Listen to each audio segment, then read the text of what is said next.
The Department of Defense is working to repair some of the harm done by Don't Ask, Don't Tell, forcing LGBTQ service members out of the organization they pledged to serve. Last month, the Pentagon announced it had finished its review of dishonorable discharges during that era, correcting 96% to honorable. But for the Illinois Department of Veterans Affairs, that progress demonstrates the example Illinois is setting across the country. And WGN Sean Lewis brings you highlights from our sit-down with the IDVA's director, Terry Prince. Imagine someone sitting in an ocean of opportunity in a boat with no paddle, and you can't get to any of it. Illinois is really showing people like, hey, you might not have known about this, but here it is. I was in the military during Don't Ask, Don't Tell, and I had a number of friends who were impacted by that, whether it was for promotion. As I said, none of them were kicked out that I knew of, but I certainly knew of people who were kicked out. But they didn't get the same opportunities. According to the Department of Defense, 13,500 service members were discharged from the military under Don't Ask, Don't Tell. Around 2,000 dishonorably discharged.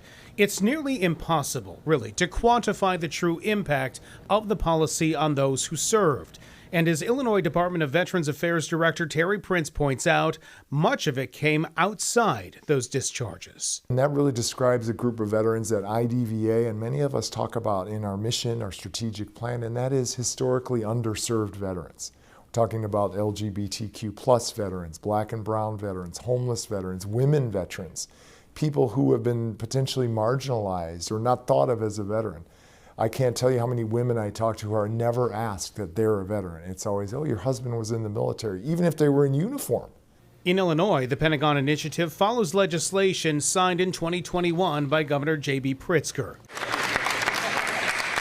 Director Prince is a 31-year Navy veteran appointed by Governor Pritzker in April 2021. He says part of what drew him to Illinois is the agency's long-standing commitment to veterans who have been excluded or disconnected from what they're owed. Earlier this year, we had a great story of one of our veteran service officers. She was working with a veteran who hadn't filed for claim for years, a Vietnam War veteran. I don't deserve it, give it to somebody else. She convinced this veteran and his family that this would benefit them. When the claim came back, he was awarded $500,000 in back pay from the federal government. Not to mention here in Illinois, if you own property, you get a tax break. And for many of those underserved veterans, the thank you they deserve comes at one of the state's 5 veterans' homes. When fully staffed, they can house 1,100 Illinois veterans. It's statistically shown that veterans who live in a veterans' home will live twice as long than they would in a typical nursing home because of the love, the care, the support. On our veteran service officer, we have 60 some odd veterans who are deployed all over the state who are connecting with veterans to get their benefits.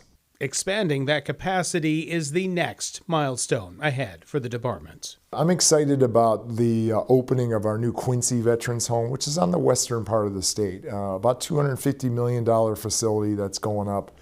Here in Chicago, as you know, we opened the Chicago Veterans Home several years ago. For IDVA, the future is really making things as easy for our veterans to access services. Thanks to the veterans of our country who've served, fought and died in our wars and in service to our country. We thank people for their service by doing great things for them. Instead of, hollow, thank you for your service is nice to hear. And I always say, when someone says it to me, I say, well, you can thank me for my service by living your best life. Sean Lewis, WGN News. Be sure to watch Sean and join him for our Veterans Voices special this weekend, honoring more Chicago area veterans and those helping to recognize them. You can watch Veterans Voices this Saturday, November 16th at 6:30 p.m.